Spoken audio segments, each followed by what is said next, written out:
अब नेक्स्ट क्या है, टाइप्स ऑफ कंपनीज। कंपनीज कितने टाइप्स के होते हैं, ठीक है। First on the basis of liabilities के तौर पे देखेंगे तो limited, unlimited. On the basis of members में देखेंगे तो प्राइवेट कंपनी, पब्लिक कंपनी। और साइज में देखेंगे तो स्मॉल कंपनी और लार्ज कंपनी, ठीक है। तो सबसे पहले अपन बेसिस ऑफ लाइबिलिटीज़ में पढ़ेंगे, मतलब लाइबिलिटीज़ की उसकी, ठीक है। कंपनीज विथ लिमिटेड लाइबिलिटी, जिस कंपनी की लिमिटेड लाइबिलिटीज़ होती है उसका क्या होता है, a company with limited liability is a company whose members have limited liability.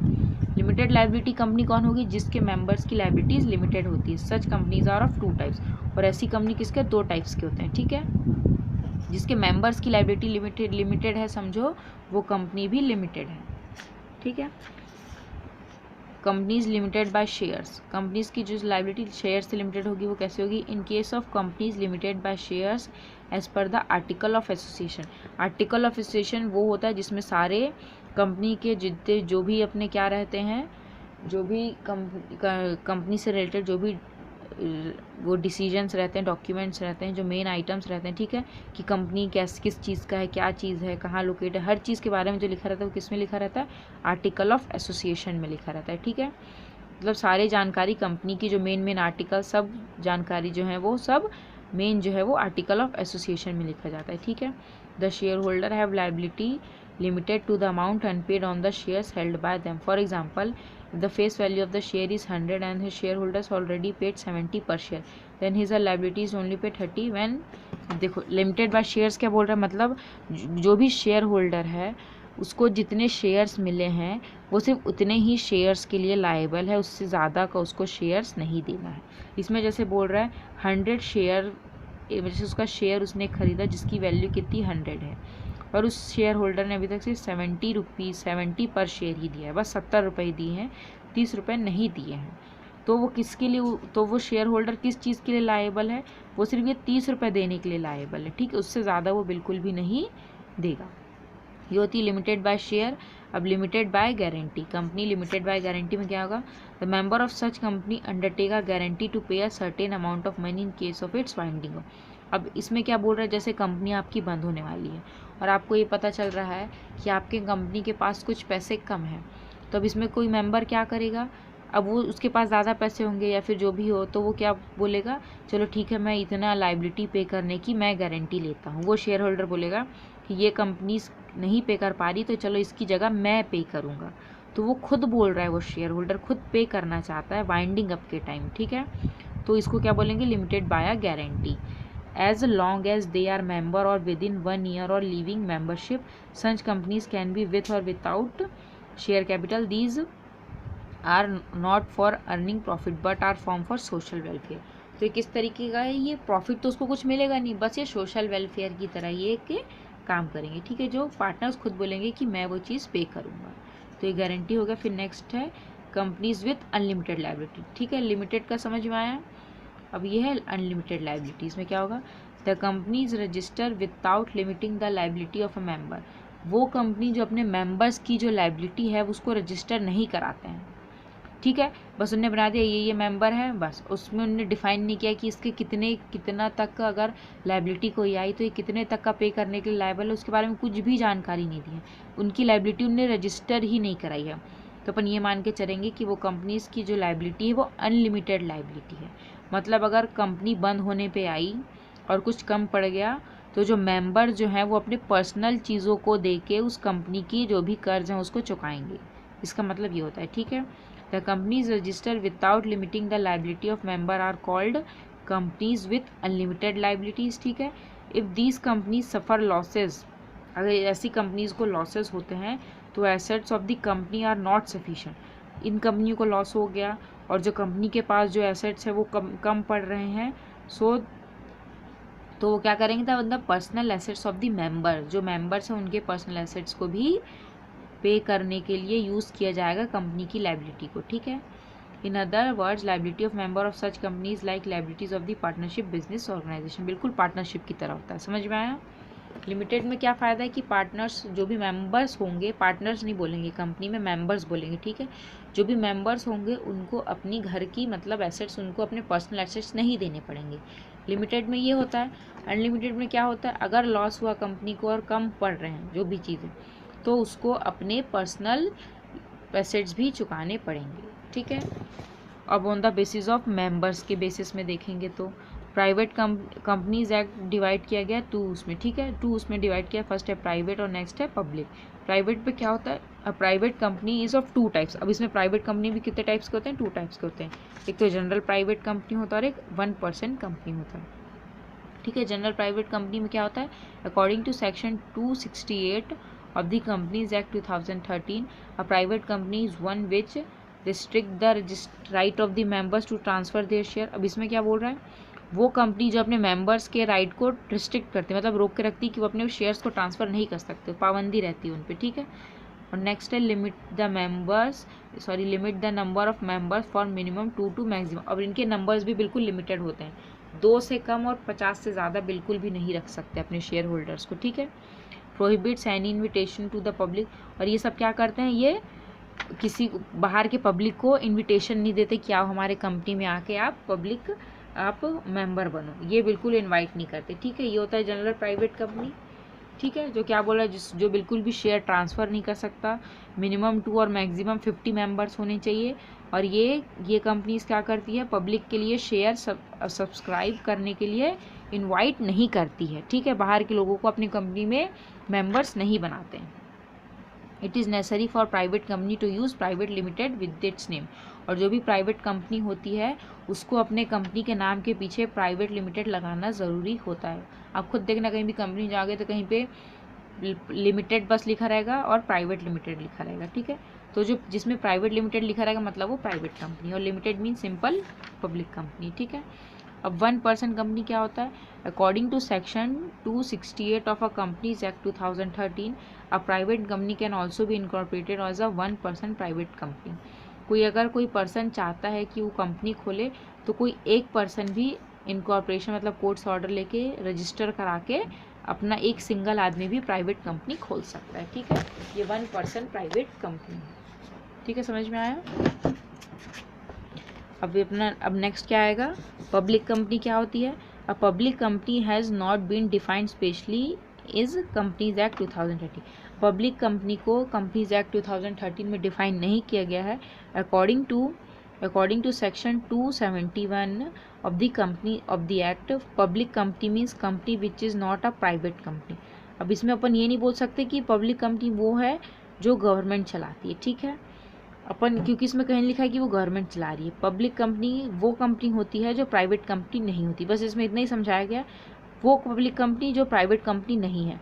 The minimum paid up capital of such company is 5 lakh और any capital decided by the act. और इस कंपनी की जो मिनिमम पेड अप कैपिटल होती है, ठीक है, मतलब जितना मेन कैपिटल होता है वो 5 लाख होती है, और any capital decided by the act, या फिर जो भी एक्ट के तहत डिसाइड किया होगा।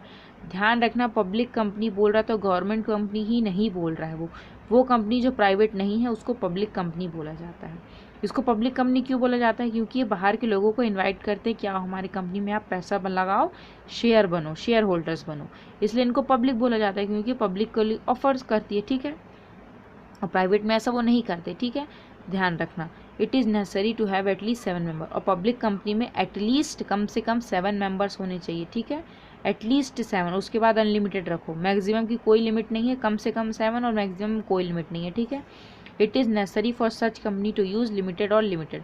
पब्लिक कंपनी सिर्फ लिमिटेड या LTD वर्ड यूज़ करते हैं at the end of their name, ठीक है। प्राइवेट कंपनी है तो PVT LTD लिखते हैं, प्राइवेट लिमिटेड, और जो पब्लिक है वो सिंपल लिमिटेड लिखेगी, ठीक है, ये ध्यान रखना। अब नेक्स्ट क्या है, on the basis of size. Size के बेसिस में क्या है, on the basis of size company can be classified as the small business और लार्ज बिजनेस। स्मॉल बिजनेस में क्या होगा, अकॉर्डिंग टू सेक्शन, ये सेक्शंस भी आप ध्यान रखना, जब आप लिखो तो सेक्शंस भी साथ में लेके चलना, इससे क्या आप पेपर में लिखोगे तो अच्छा इंप्रेशन पड़ता है, ठीक है। Of the companies act 2030, small company means the company which is different from the public company. वो कंपनी जो डिफरेंट होते हैं पब्लिक कंपनी से, ठीक है, उनकी पेड अप कैपिटल 50 लाख होती है और it's not more than 5 crore, या तो 50 लाख या 5 करोड़ से ज़्यादा बिल्कुल नहीं होती उनकी जो भी टोटल कैपिटल होती है वो। According to last statement of profit and loss whose gross turnover, ये टर्नओवर की बात कर रहे हैं, छोड़ो इसको, ये बस मैं समझाने के लिए आपको बता रही हूँ, ठीक है। नेक्स्ट है लार्ज कंपनी में, large company means company which is not a small company. अब लार्ज कंपनी की क्या बात कर रहा है, वो कंपनी जो स्मॉल कंपनी नहीं है वो क्या बन जाएगी, वो लार्ज कंपनी बन जाएगी, ठीक है। ये सिंपल इतना ही इन्हें बताया है। ठीक है। ये तो अपने टाइप्स ऑफ कंपनी होगा, इसमें आप सिर्फ मेन लिख लेना, आपको इम्पोर्टेंट लगे जो यहाँ तक, ये यहाँ तक पब्लिक कंपनी तक लिखना, ये साइज़ का इतना कुछ इम्पोर्टेंट नहीं है, ठीक है। अब यहाँ पे ये फॉर्मेशन ऑफ अ कंपनी बोल रहा है कि कंपनी कैसे फॉर्म होती है, ठीक है। तो promoters of a company perform the activity of forming a company. अब कंपनी कैसे बनती है तो ध्यान रखना, इसके एमसीक्यूज भी आते हैं। कंपनी कौन बनाता है, प्रोमोटर्स बनाते हैं कंपनी को, ठीक है। ये प्रोमोटर्स ही होते हैं, वो सारे एक्टिविटीज़ परफॉर्म करते हैं कंपनी के बनने का, and getting it's legal status for it. Under the companies act following documents need. Companies act में क्या क्या डॉक्यूमेंट्स की जरूरत पड़ती है, मेमोरेंडम ऑफ एसोसिएशन की, आर्टिकल ऑफ एसोसिएशन की, और लिस्ट ऑफ डायरेक्टर्स की, ठीक है। ये सब चीज़ों की इनकी ज़रूरत पड़ती है, ठीक है। नेक्स्ट है कंसेंट ऑफ डायरेक्टर्स, ये सब छोड़ो, यहाँ देखो मीनिंग ऑफ मिनिमम सब्सक्रिप्शन, ये छोड़ो, यहाँ से इंपॉर्टेंट डॉक्यूमेंट ये वाला देखो, ठीक है। ये आपको लिखना है, ठीक है। Important documents of a company. First, memorandum of association क्या होता है, memorandum of association of a company is a principal document of the company. Principal means सबसे मेन बड़ा डॉक्यूमेंट। मेमोरेंडम ऑफ एसोसिएशन क्या होता है, प्रिंसिपल डॉक्यूमेंट होता है किसी भी कंपनी का, and no company can be registered without the memorandum of association. बिना मेमोरेंडम ऑफ एसोसिएशन के कोई भी कंपनी रजिस्टर नहीं करवा सकती है, ठीक है। It defines the scope of the company. ये क्या बताता है, स्कोप बताता है कंपनी का, एक्टिविटीज़ का, कि उस कंपनी का क्या एम है, क्या स्कोप है, ठीक है, उसकी क्या एक्टिविटीज़ है, as well as its relation with the outside world, और उसका क्या रिलेशन है आउटसाइड वर्ल्ड से, ठीक है। It provides the foundation on which the structure of a company is build. ये एक नींव, फाउंडेशन मतलब एक नींव बताता है कि ये जो कंपनी है वो किस स्ट्रक्चर पे खड़ी है। अपन को कैसे पता चलेगा, मेमोरेंडम ऑफ एसोसिएशन से पता चलेगा कि मेन ये कंपनी का मेन क्या एम है और उसका क्या स्ट्रक्चर है, ठीक है, क्या इसका फाउंडेशन है। It is a document which inform all person dealing with the company. ये एक डॉक्यूमेंट है जो बताता है, जो भी पर्सन इसमें डील करते हैं सबके बारे में बताता है, ठीक है। What the company suppose to do, company क्या कर रही है, ठीक है, ये भी बताएगा। The outsiders will understand the limit of working of the company and their dealings with it sound and with it should remain within the prescribed scope. जो आउटसाइडर्स होते हैं वो कैसे अंडरस्टैंड समझेंगे उसकी लिमिट्स ऑफ वर्किंग को इसी memorandum of association से ही देख के वो हर चीज़ का, कि इसकी कितनी लिमिट्स है वर्क करने की, इसकी क्या डीलिंग्स है, ये सब उसके डिफाइन करेंगे, ठीक है। ये प्रिंसिपल डॉक्यूमेंट होता है क्या, मेमोरेंडम ऑफ एसोसिएशन। इसके बगैर कोई भी कंपनी रजिस्टर नहीं कर सकती, ध्यान रखना, ठीक है। अब नेक्स्ट क्या आएगा, आर्टिकल ऑफ एसोसिएशन। ये क्या होता है, the rules and regulation which are framed for the internal management. अब आर्टिकल, ये मेमोरेंडम ऑफ एसोसिएशन क्या था, सभी के लिए था, अंदर वालों के लिए भी था, बाहर वालों के लिए था। पर आर्टिकल ऑफ एसोसिएशन क्या होता है, इंटरनल मैनेजमेंट, अंदर वालों के लिए बनाया जाता है, जिसमें सारे रूल्स और रेगुलेशन लिखे रहते हैं कि किस तरह से आपको एक्टिविटी करनी है, क्या आपको रूल्स और रेगुलेशन बनाने, ठीक है, of the company are set out in the document name article of association. It determines the rights and duties of director. इसमें ड्यूटीज़ क्या होंगे, क्या राइट्स होंगे डायरेक्टर्स के, ये सब लिखा रहेगा। Other officers and other employees क्या क्या उनके राइट्स ड्यूटीज़ होंगे, ये सब उसमें लिखा रहेगा। It contains the rules regarding the issue of shares, और इसमें इशू अपन को शेयर्स कैसे इशू करना है ये भी लिखा रहेगा, उसको ट्रांसफ़र कैसे करना है, ये सब रूल्स उसमें लिखे रहे होंगे। They also lay down the rules of conducting the meetings of the company, और इसमें कैसे कंपनी मीटिंग कंडक्ट करती है सब उसके बारे में लिखा रहेगा, किसमें, आर्टिकल ऑफ एसोसिएशन में लिखा होगा, ठीक है। Companies limited by shares can manage there affairs even without making their own article of association. अब इसमें क्या बोल रहा है, जो जैसे कि कोई कंपनी है, ठीक है, जिसके जो लिमिटेड होते हैं अपने शेयर्स से, ठीक है, मतलब कौन सी कंपनी, ये वाली कंपनीज जो लिमिटेड बाय शेयर्स रहती है ना, ये वाली कंपनी अगर चाहे तो आर्टिकल ऑफ एसोसिएशन नहीं भी बना सकती, उसके लिए कोई ज़रूरी नहीं है, इसके बिना भी अपने सारे काम वो कर सकती है, ठीक है।